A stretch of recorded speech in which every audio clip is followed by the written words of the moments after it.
Hello everyone. हम लोग BPSC का एग्ज़ाम में जो क्वेश्चन आ रहा है उसका डिस्कशन कर लेते हैं। तो इसका आने का प्रोबेबिलिटी ज़्यादा है। ये जो क्वेश्चन पॉलिटी का हम लोग उठाया है ये सब बीपीएससी ऑडिटर 2021 का है। ठीक है, तो अगर बीपीएससी का एग्ज़ाम होगा तो उसमें आने का प्रोबेबिलिटी इन सब क्वेश्चन का ज़्यादा होगा। सबसे पहले हम लोग पॉलिटी में टोटल 150 में 10 क्वेश्चन आया है। बीपीएससी में भी 15 के आसपास आता है। एक बार देख लेते हैं फॉर क्विक रिवीजन। इसी तरह का क्वेश्चन बनेगा भी। पहला क्वेश्चन था क्या कि authorization of fund withdrawal from consolidated fund of India. Parliament पढ़ेंगे तो उसमें पता चलेगा हम लोग को कि गवर्नमेंट के पास 3 फंड होता है। एक कंसोलिडेटेड फंड ऑफ इंडिया, दूसरा होता है पब्लिक अकाउंट ऑफ इंडिया, तीसरा होता है कंटिजेंसी फंड। तो तीनों से पैसा निकालने का ऑथराइजेशन, मतलब पैसा अगर निकालना है तो उसका ऑथराइजेशन किससे होता है वो भी पढ़ना पड़ेगा हम लोग को पार्लियामेंट में। अभी हम लोग जान लेते हैं कि कंसोलिडेटेड फंड से पैसा निकालने के लिए पार्लियामेंट में बिल पास करना पड़ता है।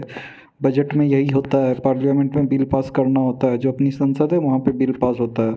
और दूसरा जो पब्लिक अकाउंट ऑफ इंडिया होता है उसमें पीएम प्राइम मिनिस्टर के अंदर होता है। प्राइम मिनिस्टर जब चाहे उससे पैसा निकाल सकते हैं। और तीसरा कंटिजेंसी फंड प्रेसिडेंट के अंदर होते हैं। उसका 500 करोड़ का फंड है, वो इमरजेंसी पर्पज़ के लिए रखा गया कि अगर इमरजेंसी होगा तब कंटिजेंसी फंड से निकाला जाएगा। सब चीज़ हम लोग डीप में जो है ना सेपरेट पढ़ेंगे। अभी बस हम लोग क्वेश्चन देख लेते हैं कि कंसोलिडेटेड फंड से अगर पैसा निकालना होगा तो उसका ऑथराइजेशन कहाँ से होता है, पार्लियामेंट से। ठीक है, फिर एक क्वेश्चन था कि राज्यसभा सीट के हिसाब से जो ना आपको ऑर्डर में लगाना था कि सबसे अधिक सीट कहाँ पे है, डिसेंडिंग ऑर्डर में लगाना था कि राज्यसभा का सीट का जो एलोकेशन है ना सबसे अधिक कहाँ पे, उसके बाद कहाँ पे। तो राज्यसभा का सीट का एलोकेशन जो है ना 1971 के पॉपुलेशन के बेसिस पे हुआ है। अभी रफ डाटा याद कर लीजिए कि टोटल राज्यसभा में सीट कितना है, 250। उसमें 238 स्टेट से सेलेक्ट कर होके जाता है और 12 जो है ना ये प्रेसिडेंट नॉमिनेट करते हैं। उसमें सबसे मैक्सिमम है अपना यूपी पे। यूपी के पास कितना है, 31। ठीक है, 31 यूपी के पास। उसके बाद सेकंड पे है महाराष्ट्र। महाराष्ट्र में 18 सीट है। उसके बाद है तमिलनाडु, उसमें है 18, 31, 19, 18। और उसके बाद बिहार और वेस्ट बंगाल के पास इक्वल 16 सीट है। ठीक है, तो सबसे अधिक यूपी के पास राज्यसभा का सीट, उसके बाद महाराष्ट्र के पास, उसके बाद तमिलनाडु के पास, उसके बाद बिहार और बंगाल के पास बराबर है। और ये राज्यसभा का सीट का एलोकेशन अपने कॉन्स्टिट्यूशन में 4th शेड्यूल में मेंशन किया गया। 4th शेड्यूल में होता है कि कौन से स्टेट में कितना सीट होगा राज्यसभा का। ठीक है, तो शेड्यूल का एक अलग से है हम लोग का वीडियो, अगर इंडियन पॉलिटी में उसको देख लीजिएगा तो ये सब क्लियर हो जाएगा। शेड्यूल बहुत इंपॉर्टेंट है। राज्यसभा का सीट का एलोकेशन 4th शेड्यूल में होता है। उसके बाद constitutional amendment bill intro. Constitutional amendment bill का इंट्रो कहाँ पे किया जा सकता है कि अगर कॉन्स्टिट्यूशन में कुछ अमेंड करना है तो उसका इंट्रोडक्शन कहाँ पे होता है। इसका भी एक पूरा सेपरेट वीडियो है। Amendment of the constitution, amendment of the constitution article 368 part 20 के अंदर आती है। और इसके लिए बिल जो है ना हम लोग राज्यसभा या लोकसभा दोनों में कहीं पर भी प्रेजेंट कर सकते हैं। और प्रेसिडेंट का कोई परमिशन भी नहीं लेना पड़ता है बिल प्रेजेंट करने पे। तो इसका अगर डीप में जानना है तो इसका वीडियो बना हुआ है, आप एक बार देख लीजिएगा। कॉन्स्टिट्यूशनल अमेंडमेंट बिल लोकसभा या राज्यसभा कहीं पर भी प्रेजेंट किया जा सकता है। कोई मिनिस्टर भी कर सकते हैं, कोई प्राइवेट मेंबर भी कर सकते हैं। और इसके लिए प्रेसिडेंट का परमिशन नहीं चाहिए। आर्टिकल 368 के अंडर कवर होता है। और ये पार्ट 20 का है। पार्ट 20 कॉन्स्टिट्यूशन का पार्ट 20 में आता है। उसके बाद नेक्स्ट है क्या कि क्वेश्चन था वर्ड कैबिनेट। कैबिनेट वर्ड का यूज जो है ना कॉन्स्टिट्यूशन में सिर्फ एक बार हुआ है, वो कहाँ पे हुआ है। तो इसका यूज बस जो है ना कैबिनेट वर्ड का बस एक बार यूज आर्टिकल 352 में हुआ है। आर्टिकल 352 अपना क्या है, नेशनल इमरजेंसी के केस में। उसमें लिखा क्या गया है कि अगर नेशनल इमरजेंसी होगा तो अगर इमरजेंसी लगाना है पूरे देश में तो कैबिनेट, बस पीएम के बोलने पे नहीं होगा, पूरा कैबिनेट का भी परमिशन होगा, साइन करके देंगे तब इमरजेंसी लगाया जा सकता है। तो पूरे कॉन्स्टिट्यूशन में अपने कैबिनेट शब्द का एक ही जगह यूज हुआ है। Word cabinet used in constitution only once. वो कहाँ पे हुआ है, आर्टिकल 352 इमरजेंसी से रिलेटेड 3 आर्टिकल हैं। आर्टिकल 352 वो नेशनल इमरजेंसी को बताते हैं। फिर आर्टिकल 356 ये स्टेट इमरजेंसी किस केस में लगेगा, स्टेट इमरजेंसी या तो प्रेसिडेंट रूल। और आर्टिकल 360 क्या है, फाइनेंशियल इमरजेंसी। तो इमरजेंसी से रिलेटेड ये 3 आर्टिकल हैं, आर्टिकल 352, 356 और 360। आगे बढ़ते हैं। उसके बाद अगला सवाल था गवर्नर पावर्स आफ्टर रिसीविंग ए बिल। अगर बिल स्टेट में बिल अगर पास करके दे दिया गया गवर्नर के पास, तो गवर्नर के पास क्या क्या पावर होता है, तो ये गवर्नर वाले चैप्टर में कवर किया जाएगा। अभी जान लीजिए कि बिल प्रेजेंट करने के बाद वो या तो एसेंट दे सकते हैं, हामी भर सकते हैं कि हाँ बिल पास हो गया, तो वो फिर एक्ट बन जाएगा, या तो उसको विदहोल्ड कर सकते हैं, इसको रोक सकते हैं कि हम अभी साइन नहीं करेंगे। थर्ड क्या है कि वो उसको वापस कर सकते हैं फॉर द रिकन्सिडरेशन, असेंबली को वापस कर सकते हैं, या तो फोर्थ क्या है वो प्रेसिडेंट के पास भेज सकते हैं। ठीक है, ये स्टेट का जब पढ़ेंगे तो उसमें गवर्नर पूरा कवर हो जाएगा। फिर है क्या, panchayat member disqualification decided by. Panchayat member को अगर डिस्क्वालिफिकेशन होता है, पंचायत का कोई मेंबर डिस्क्वालीफाई होता है, तो कौन डिसाइड करता है, पंचायत अपना स्टेट सब्जेक्ट है, मतलब स्टेट गवर्नमेंट सारा काम करती है।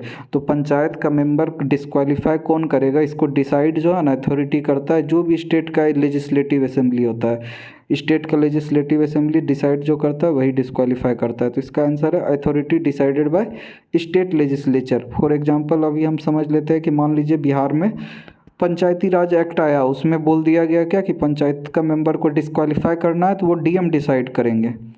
ठीक है, उसके बाद हो सकता है कोई यूपी स्टेट है, यूपी में वो लोग एक्ट बनाएंगे कि अगर पंचायत मेंबर का डिस्क्वालिफिकेशन होगा तो ये बीडीओ डिसाइड करेंगे वहाँ के।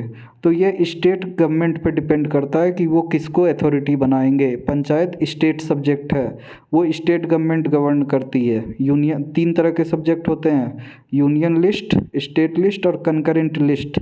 तो पंचायत किसके अंडर आता है, स्टेट लिस्ट के अंदर।